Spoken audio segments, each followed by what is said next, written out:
असम खान ने गेंद बनाया अजीत पाल सिंह को। उन्होंने दाहिने प्रांत में भीगे फिलिप्स को तेजी से दो खिलाड़ियों को खिला चका कर आगे बढ़ गए। पास कर रहे अशोक कुमार को। अशोक कुमार ने दो किया और वापस भेजा पास गोविंदा को। गोविंदा ने शॉट लेने की कोशिश की, लेकिन उनको रोक दिया गया है और ये भारत का छठा पेनल्टी कॉर्नर।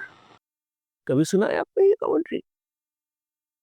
आप से कई लोगों ने शायद जन्म नहीं लिया होगा। मैं 1975 विश्व कप हॉकी के फाइनल के विषय में बात कर रहा हूं, जहां पर भारत ने एक ऐतिहासिक विजय प्राप्त किया था पाकिस्तान के मलेशिया के कुआलालंपुर में। और उस वक्त हमारे पास टेलीविजन उपलब्ध नहीं था। हम आंखों देखा हाल सुनना करते थे।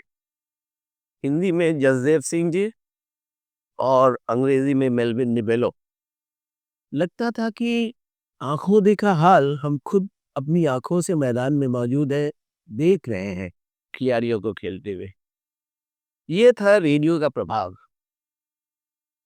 फिर एक समय आया जब दूरदर्शन हर घर में पहुंच गया, जहां पर टीवी था।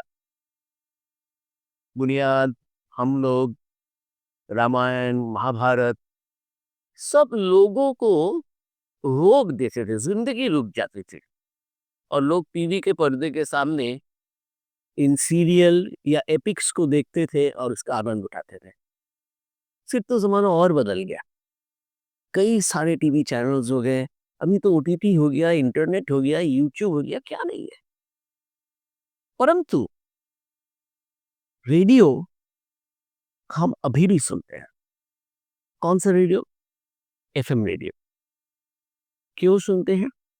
कुछ लोग गानों के लिए सुनते हैं, कुछ लोग आरजे का जो विवरण रहता है उसके लिए सुनते हैं, कुछ लोग सुनते हैं क्योंकि रेडियो के साथ एक बातचीत हो सकती है श्रोता के साथ। परंतु हमारे प्रधानमंत्री श्री नरेंद्र मोदी जी ने रेडियो का एक अलग उपयोग किया। उन्होंने ये महसूस किया कि भारत जो इतना बिखरा हुआ देश है, कई अधिकतर लोग अभी भी गांव में रहते हैं और उनके लिए अभी भी रेडियो का एक संगत बना हुआ है। उन्होंने क्या किया? मन की बात छेड़ दी और ये मन की बात रेडियो के माध्यम से उन्होंने अपने मन की बात लोगों तक पहुंचाई। उनकी टीम ने ऐसे लोगों को ढूंढा जिसके बारे में शायद किसी को पता नहीं था। गजब गजब के काम हो रहे हैं इस देश में और प्रधानमंत्री जी ने इस रेडियो के माध्यम से करोड़ों लोगों के दिल तक पहुंचने का एक रास्ता ढूंढा है। मैं क्यों ये बातचीत कर रहा हूं? मैं इसलिए ये बातचीत कर रहा हूं कि कभी कभी हम पुरानी चीजों पर नजर नहीं डालते हैं कि उनकी संभावनाओं के बारे में नहीं सोचते हैं और उनके साथ हम क्या कर सकते हैं ये नहीं सोचते हैं। जिंदगी बदलती रहती है, परंतु कुछ कुछ चीजें जो कि रिजेक्ट कर दी गई, जिससे दुनिया आगे बढ़ गई है, वो शायद कभी कभी हमारे जिंदगी के लिए महत्वपूर्ण हो जाता है। और इस बात को समझना और उसका प्रयोग करना ही किसी भी मार्केटिंग प्रोफेशनल का मेन मकसद होता है। आप भी देखिएगा, घर में कई सारी चीजें हैं जो कि हम पहले इस्तेमाल करते थे, अभी शायद उसका इस्तेमाल उतना ज्यादा नहीं करते हैं। समय आ गया है कि हम घर के हर एक चीजों को फिर से देखें। एक छोटा सा उदाहरण देता हूँ। हर किसी के घर में कुछ किताबें होंगी। आपने कब आखिरी बार किताब पढ़ा है?